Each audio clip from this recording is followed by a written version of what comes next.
Cek, assalamualaikum warahmatullahi wabarakatuh. Kembali lagi di channel Pak Arif. Pada kesempatan kali ini saya akan memberikan latihan kepada teman-teman terkait prediksi soal TKP HOTS update ya berdasarkan FR CPNS tahun 2019. Oke teman-teman, ya ini adalah gambar saya ya.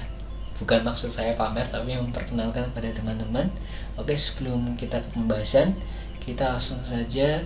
Sebelumnya klik tombol subscribe dan klik notifikasi loncengnya supaya teman-teman tidak ketinggalan info terupdate mengenai CPNS dan P3K di channel saya.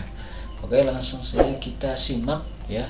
Jadi seperti biasa TKP itu nilainya ada 5, 4, 3, 2, 1 ya pada option jawabannya ya. Jadi kita akan analisis yang dulu teman-teman pernah alami pada saat CPNS 2019 itu apa ya, juga sudah diperbaiki oleh Kemenpan ya, soalnya tidak seperti CPNS 2018 yang terlalu panjang ya, jadi soalnya sedang ya, jadi tidak terlalu pendek, tidak terlalu panjang.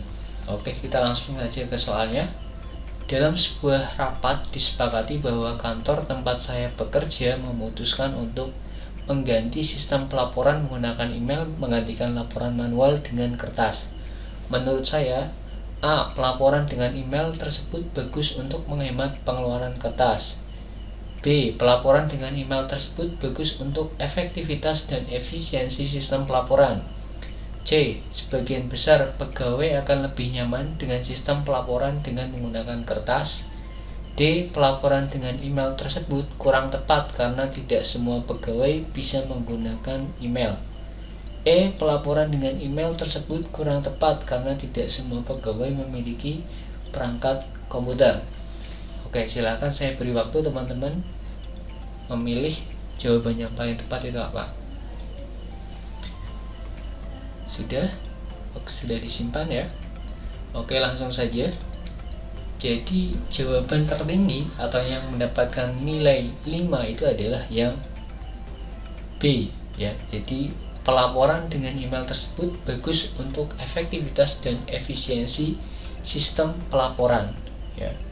Jadi dari soal itu kita dapat menganalisa bahwa sebuah keputusan yang telah disepakati sehingga seluruh pegawai harus menjalankan dan mampu beradaptasi. Ya, di sini ada kata kuncinya disepakati ya, bahwa kantor tempat saya bekerja memutuskan untuk mengganti sistem pelaporan menggunakan email ya, jadi tidak menggunakan kertas lagi. Nah, kita lihat option jawaban yang C ya, Pak ya. Sebagian besar pegawai akan lebih nyaman dengan sistem pelaporan dengan menggunakan kertas. Artinya ini tidak sesuai dengan kesepakatan di kantor. Berarti ini bukan ada di kesepakatan dalam rapat. Jadi C juga sudah kecil sekali nilainya, ini sekitar 2-3. Kemudian pelaporan dengan menggunakan email tersebut kurang tepat karena tidak semua pegawai bisa menggunakan email, ini juga tidak sesuai dengan kata kuncinya di sini ya. Kemudian E juga pelaporan dengan email tersebut kurang tepat karena tidak semua pegawai memiliki perangkat komputer. Artinya ketika rapat di sini disepakati ya, berarti semua pegawai menyetujui ya, jadi antara C, D, dan E itu lemah sekali nilainya.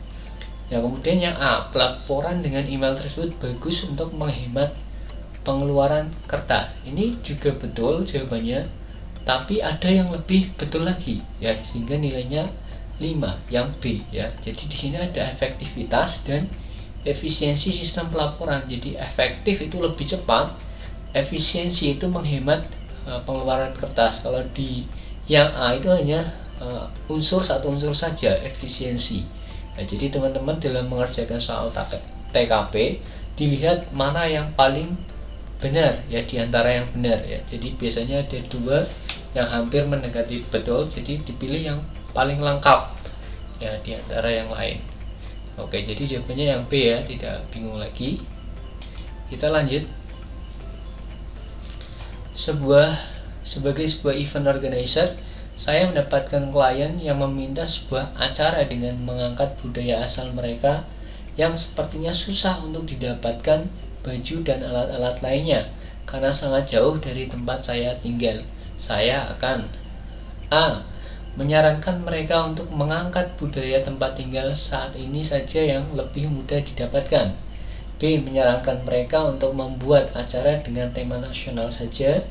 C. Memenuhi semua permintaan mereka untuk membuat acara yang mengangkat budaya asal mereka. D. Memenuhi semua permintaan mereka untuk membuat acara yang mengangkat budaya asal mereka dengan syarat semua baju dan alat dipersiapkan oleh mereka. E. Menghubungi rekan event organizer dari daerah asal mereka untuk melihat kemungkinan mereka membantu saya sebelum saya menjawab permintaan daripada klien. Jadi jawaban yang paling tepat adalah menurut teman-teman apa? Silakan saya kasih waktu untuk memilih. Sudah? Oke, jadi jawaban yang bernilai 5 atau yang paling tinggi adalah yang C. Ya, jadi memenuhi semua permintaan mereka untuk membuat acara yang mengangkat budaya asal mereka. Ya, kenapa? Karena di C itu tingkat profesionalitasnya itu tinggi ya. Jadi secara profesional tugas seorang event organizer itu adalah memenuhi permintaan klien sebaik mungkin. Ya, jadi untuk ya pilihan yang D ya, di sini ada memenuhi tapi di sini ada persyaratan. Ini bisa dinilai jelek oleh klien ya, karena saya pengen pesen ini kok harus ada syaratnya. Nah, di situ kan sebagai nilai yang lebih buruk dibandingkan yang C ya. Kemudian yang E ini menghubungi rekan organization ini terlalu lama ya, jadi bukan jawaban yang tepat. Kemudian yang B dan A ini malah menyarankan ya, tidak tepat karena klien itu meminta kita pengen yang A, kita harusnya memenuhi ya apa saja permintaan daripada klien, sehingga klien itu tidak lari mencari organizer yang lain ya, karena kita dianggap tidak bisa memenuhi permintaan mereka begitu. Jadi jawaban yang paling tepat adalah yang C teman-teman. Jadi di sini semua permintaan mereka untuk membuat acara yang mengangkat budaya asal mereka. Jadi kita penuhi saja dulu permintaannya, kemudian kita urus belakangan yang belum atau alat atau pakaian adat yang belum ada, kita cari dan maksimalkan semua link yang kita punya gitu. Oke, kita langsung saja ke nomor yang terakhir. Sebagai pelayan masyarakat, hal yang saya lakukan untuk meningkatkan kualitas kinerja pelayanan saya adalah A. Melayani dengan ramah dan menyenangkan. B. Memberikan informasi sebanyak mungkin. C. Bertindak proaktif dalam pelayanan. D. Menanyakan hal yang bersifat pribadi supaya lebih akrab dalam melayani. E. Menjaga perasaan supaya tidak mudah emosi. Silakan teman-teman pilih jawabannya terlebih dahulu.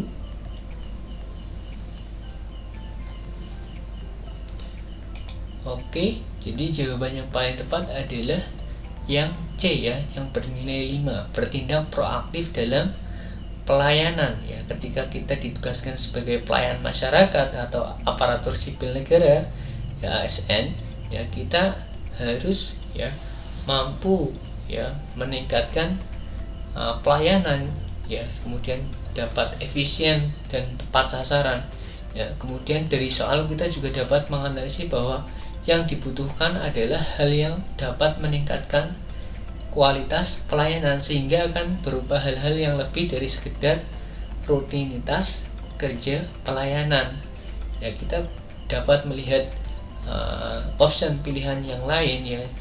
Ini misal yang melayani dengan ramah dan menyenangkan, ini adalah hal yang rutinitas yang biasa dilakukan oleh seorang pelayan masyarakat. Kemudian yang B, memberikan informasi sebanyak mungkin. Harusnya kita memberikan informasi yang ditanyakan oleh masyarakat saja ya, jadi bukan semuanya tapi yang ditanyakan saja, berarti ini kurang tepat. Yang D, menanyakan hal yang bersifat pribadi supaya lebih akrab dalam melayani, ini tidak boleh yang menanyakan hal yang bersifat pribadi ya, kecuali untuk hal-hal tertentu dan khusus yang membutuhkan data itu harus ada ya. Jadi kalau tidak ada kepentingan yang urgent itu kita tidak boleh meminta data pribadi dari masyarakat.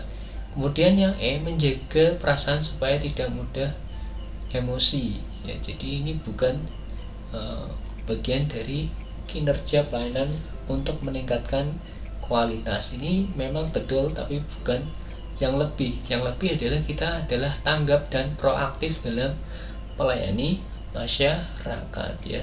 Kita juga bisa membandingkan contoh pelayanan yang bagus ya di perbankan, itu ada bank, saya contohkan saja itu yang swasta, kemudian sama yang negeri, BNI misalnya. Nah, contohkan Bank A dan Bank B misal. Bank A yaitu melayani itu biasa seperti rutinitas, tapi Bank B itu pelayanan proaktifnya lebih mengena sehingga tingkat kepuasan terhadap pelayanan pada masyarakat sehingga berkesan terhadap masyarakat itu.